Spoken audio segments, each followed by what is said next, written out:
Recording audio.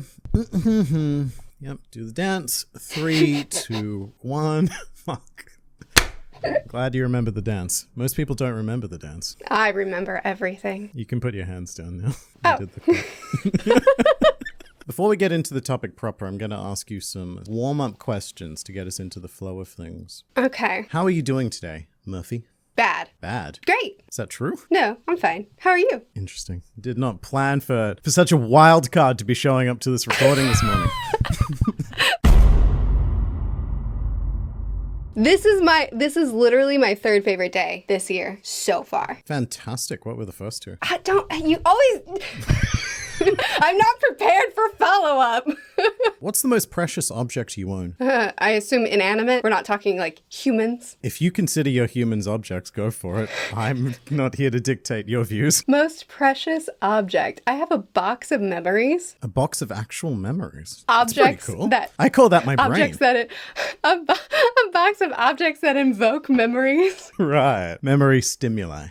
Yes. Are you going to answer any of these questions, or is it just rapid fire Murphy? This is just a Murphy warm-up. Great. One more question. What is the one job that you would least like to have? I don't think I'd like to work in a sewer. You know, in the 1800s, sewer work was very lucrative because people would throw corpses down there and people would rob false teeth and stuff. Stop that. And you could make a killing. No! Just... No!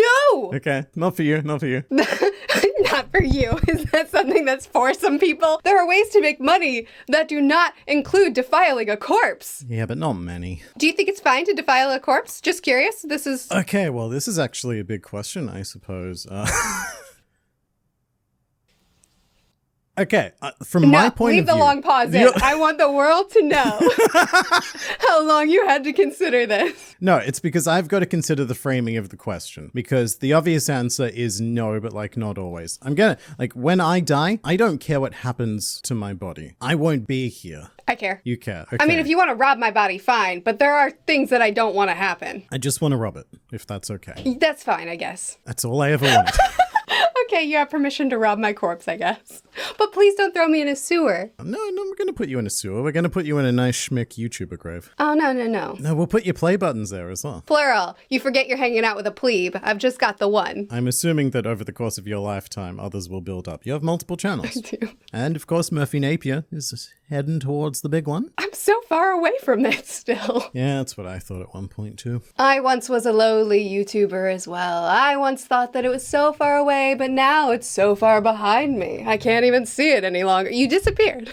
Did you walk away as I was taunting you? Look, I was once a lowly YouTuber as well, but now I've got some big old muscles because I got to lift this heavy bad boy. Shut up. You suck. We're going to clip that and post it everywhere without any context. Murphy came on Liam's channel as a guest, and he was so mean. He was just flashing his play button right in her face. At least it was a play button. I'm happy that that's where that sentence ended. I mean, it's the most impressive thing I own.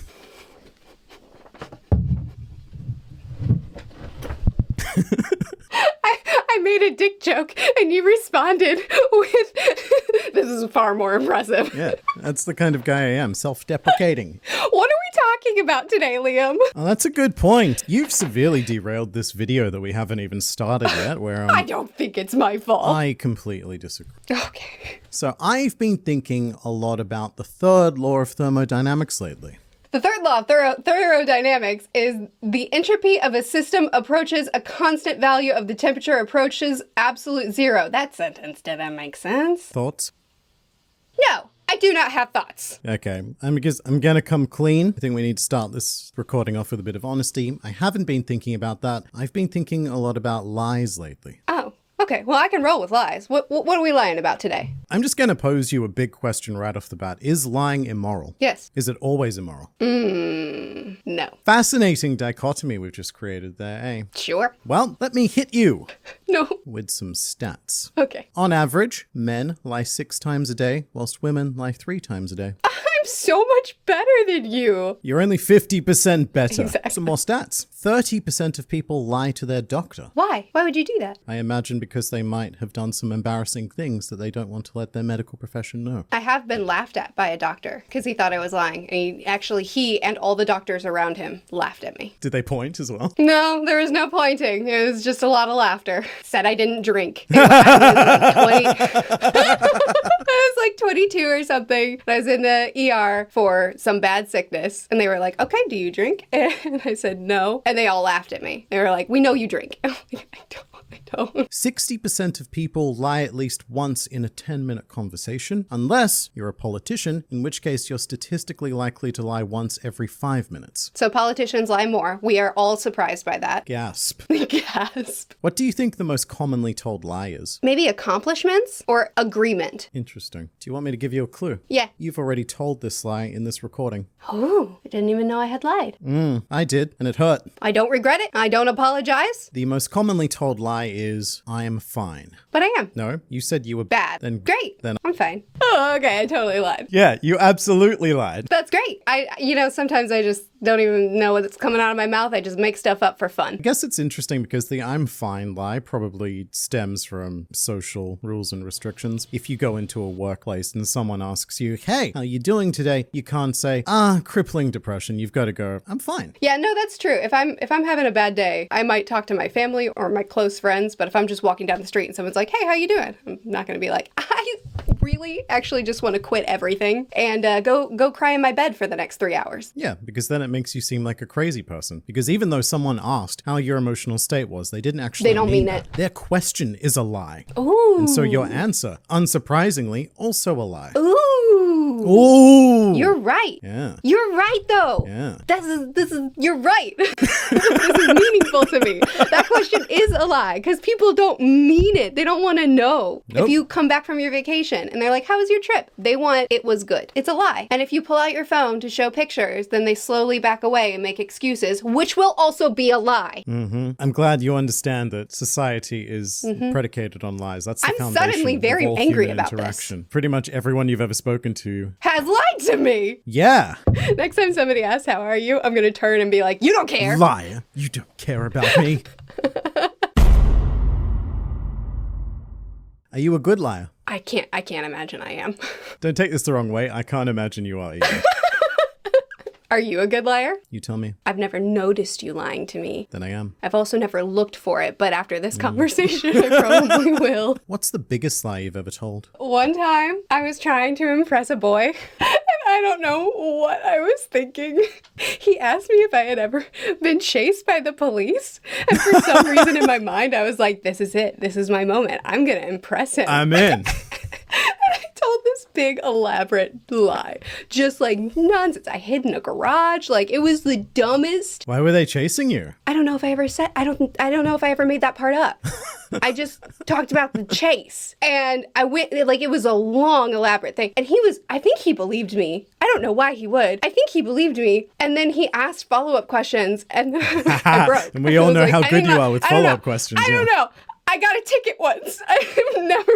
A ticket? How old were you? Oh, like 17 or 16 or something. It was like, oh, you thought I was going to be like 12. Yeah, in my mind, this was like teeny tiny Murphy. Like first crush. Like, yeah, I've been chased by the police. Murphy. I'm hardcore. Please like me.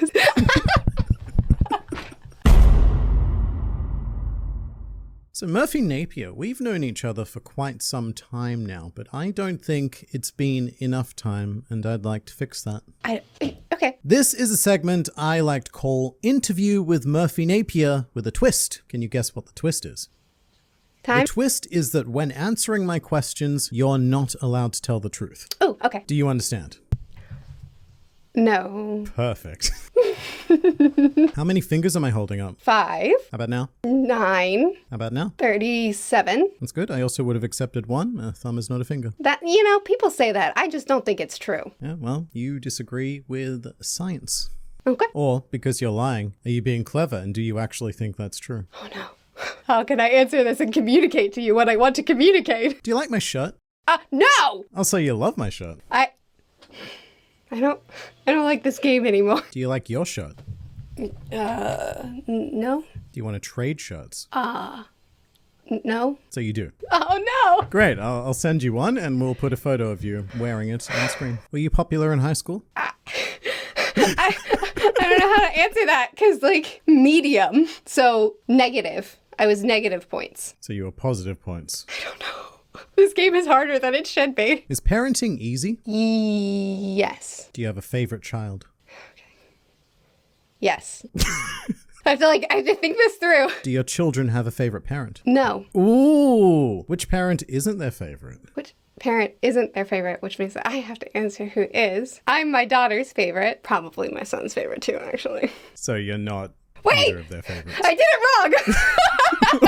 My husband is the favorite of all. Understood. Do you speak any languages other than English? Yes. Tu parles français? Oui. So you don't? Correct. Good. Incorrect.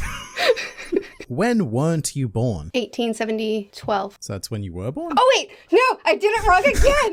I did not expect this to be this hard. I thought this was going to be a quick rapid fire question round. Well, if you edit it right, it will be. I'd have to be very generous. I weren't born on September 16th. I weren't born. Do you speak any languages including English? Oh, this is a good one. Have you ever been arrested? Depends on which timeline me you ask. In high school, were you ever... Let's change it to just being chased by the police. Have the police ever been after you? Well, yes. Yes, I was. If you listen to an audiobook, have you actually read the book? Oh, you suck. No. Do you prefer Avatar: The Last Airbender or The Legend of Korra? The Legend of Korra. What is your personal opinion of me? You suck. Succinct. I like it. All right. Thank you very much for that interview, Murphy Napier. I think, I was going to say we've gotten to know each other a bit better. I feel like I've just gotten to know you in one simple way, which is that you are awful at lying and you have a lot of difficulty keeping track of reversing. I have a penis story for you. Okay. Have you ever watched the 60s Batman TV series? No. Poor deluded child. All right, so 60s Batman was a live-action Batman TV series where every week Batman and Robin would have to stop one of their villains doing something mundane in bright, sunny Gotham City. One of my most vivid memories of this show is this one episode where Batman has to defeat the Joker in a surfing contest, and Batman ended up winning because he was smart enough to bring shark repellent spray to the contest, which got him an extra 50 bonus points. I knew you'd employ your sneezing powder, so I took an anti-allergy pill. That's the greatest story I've ever heard. But the production of 60s Batman, it comes with this fantastic lie about Burt Ward, who plays Robin. I think I see where the penis story is coming from. Ah, yeah, you see the penis in question. Excellent. Remember, in crime fighting, always keep your sights raised. So back in the day, 60s Batman was subject to some hot controversy fresh from the conservative oven of the Catholic League of Decency, who filed an official complaint to the network that, quote, Robin has too large a bulge in his pants for television. Just look. I am looking. And isn't Robin too much? It's a mighty fine compliment. What do you think the solution to this problem would be? Tape. So to get the Catholics off their backs, Burt Ward was sent to a doctor who prescribed him with penis shrinking pills, hoping that it would become so small that the bulge would be unnoticeable. Where would Dick be? Huh? Don't think about Oh it. no. Why would he agree to that? Why would he do that? He didn't. Oh, okay. Burt Ward essentially said the whatever the 60s equivalent was of F that and just pretended to take the pills instead. He lied. He should have taken enhancement pills instead, just to really get him. Just to really rub it in their faces, yeah. Two such magnificent specimens of manhood. Exactly. But the really sad thing is that no one noticed that he wasn't taking the shrinking pills. No one, including the Catholic League of Decency, went, hey, that's still far too big. They all saw his natural bulge. They said, yep, that's tiny and unnoticeable. Good job, Bert. Aw, that hurts. Yeah, and that was my mandatory penis story. Thanks. You're welcome. I know you appreciate them. I did, yeah. Will Batman and Robin stew in their own juice? Have you ever lied on a resume? No. Really? Is that a normal thing to do? In a professional setting, if you're too nice, then you get taken advantage of. And if you're too honest, then you're behind 70% of the population. I found where all your lies come in. You think that's a lie? You think I'm lying about that? No. cynical I'm saying you belief I have? use your daily lie quota in professional settings. I mean, not so much anymore, but with other jobs, Yeah. when I had to interact with people more often, absolutely. See what he did there? He wants you to think he's not lying to you. Don't you talk to the camera? I can talk to the camera as well. Don't listen to her. Oh, listen, I'm the truthful one. I got arrested once. She's not the truthful one. She's just the one who can't admit that she lies. You should believe me. At least I'm telling you that I lie. But not to can't you, trust apparently. anyone who He says that lies they haven't compulsively, but not to you. Murphy? Yes? Eyes here, not here. On it. Sorry. The reason I'm quite skeptical of you is because according to Forbes in 2023, 70% of workers admit that they have lied on a resume and 37% admit that they lie frequently. Oh my gosh. Statistically, you're one of them. When you lie, do you not get found out? Like if you say, yeah, I speak 3 languages, and then they're like, Nito, we could really use your Spanish for this client. Murphy, mate, you don't lie about the big things. You gotta manage your lies. What do you lie about? When I graduated from theatre school, I did pretty much everything I could to build a strong CV so that people would hire me. So what I did was I would volunteer for a lot of stuff so that I could get that experience. For example, I volunteered for a MasterChef live event, and basically they had me washing dishes for 3 days straight at all of their feature stands. Okay, it's a great deal. Good job. What I put on my CV instead of volunteer was I wrote stage manager. You just lied about that? You just made it up? Yeah, because I was there, I was present for all of the stage stuff that was happening. If someone questioned me on it, I could lie well enough because I had enough information to latch on to and build a story off. Oh, that's amazing. The only time I've lied in a situation like that, I'm thinking of elementary school when my gym teacher was like, I need a copy of this. Do you know how to use a copier? And I was like, I do, because I really wanted to take the paper to the office. And so he handed it to me and I went to the office and the principal read the note and and the note said, she said she knows how to use the printer. And so then I was just left with the printer and I had no idea what I was doing. So like that's never gone well for me. But I guess that was a big lie. I think you get too ambitious with your lies. I would never lie about something like, oh, I've got my license in operating heavy machinery, because then when they put me in the heavy machinery, I'm gonna cause some problems. Like, I don't lie about that sort of thing. I lie more about what my role was rather than what my qualifications were, if that makes sense. And I'd sort of lie adjacently. My goal was to eventually get enough fake experience so that I could get the real jobs that would give me the real experience. And it worked. Okay, so here's the difference between you and me, and this might be the disconnect and why I've never felt the need to lie, is because I never had a career. I was a receptionist. What do you lie about? Can you push this button? Are you capable of answering the phone? I suppose lying in your case could be quite detrimental, because if you applied for a receptionist job and you said, I've got my PhD in biochemistry, you'd probably seem overqualified and they wouldn't give you that job. Exactly. I think it's very interesting the way that you and I think about lies, because whenever a lie is brought up, your mind seems to go to this sort of extreme situation, whereas my mind tends to linger in this gray area. Yeah. For the record, I don't think you should lie if the job involves people's safety or stuff like that. Do not lie when you're getting hired as a doctor or when you're operating heavy machinery. Do lie if it's a completely harmless job that's not going to matter. You just advised people to lie. Is that, you're good with that? All I'm going to say is 70% of the population lies on their resumes. If you're not doing it, you're probably behind. If you're not doing it, you're a loser. Oh my gosh. What kind of square doesn't lie on his... We're all the cool kids are doing it. Just lie on your resume, man. It's true. All the cool kids are doing it. They're writing their lies while they're smoking as well. It's so cool. A joint, specifically. Oh, a joint. Is that still cool? What's the drug that kids do these days that's cool? Crystal meth. Write your resume. I was doing some crystal meth. I think you're right. I think my lies do always go to the extreme. Yeah.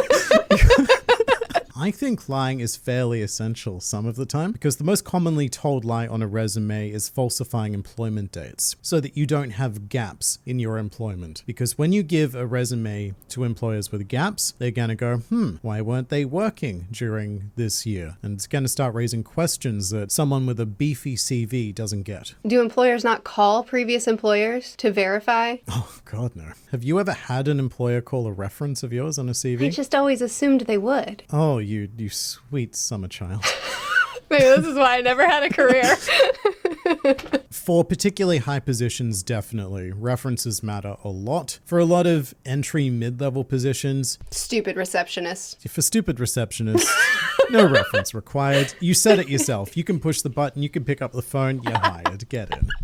Well, why did I work so hard on my resume? This is going to be an interesting experience for you then, because what we're about to do, you've never done before. Oh, good. Hypothetically speaking, let's say that an evil spirit appeared Oh. in front of you and said, Murphy Napier, I, evil spirit, have taken your box of memories that invoke memories, and I'm only going to give it back to you if you get a job as a, quote, don't want to work in a sewer.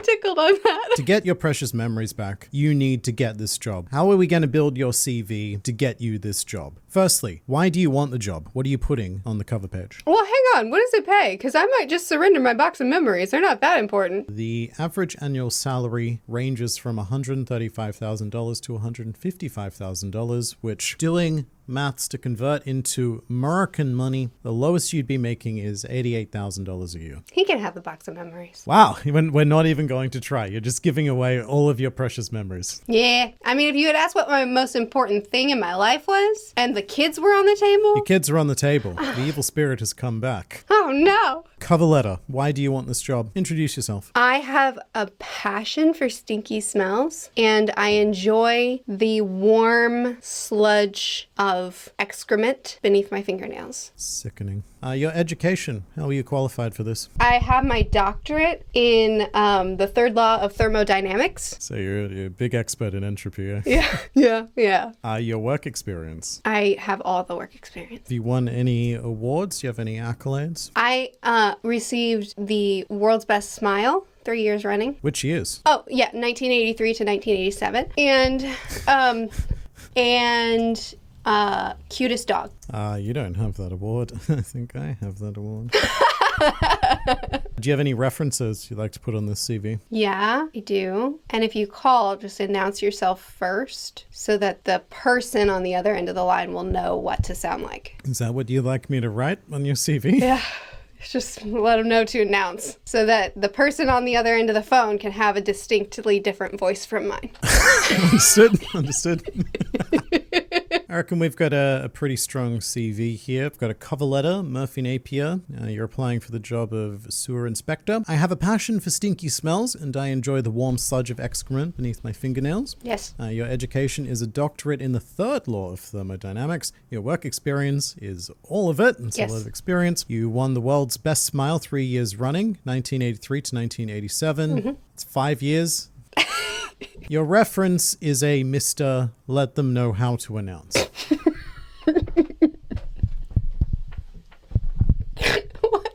That's what you said. I asked if you have any references, and you just said, let them know to announce. I hope my kids are going to be okay. I'm going to be honest with you in this video about lying. I don't think you've done the best you possibly could for your kids. I think they're going to grow up, see this video, and think that maybe mum doesn't love them as much as she told them she did. That's why we live with the evil spirit. It's because mom didn't try very hard. That's why we live with step spirit. Oh, no. Murphy Napier, final question.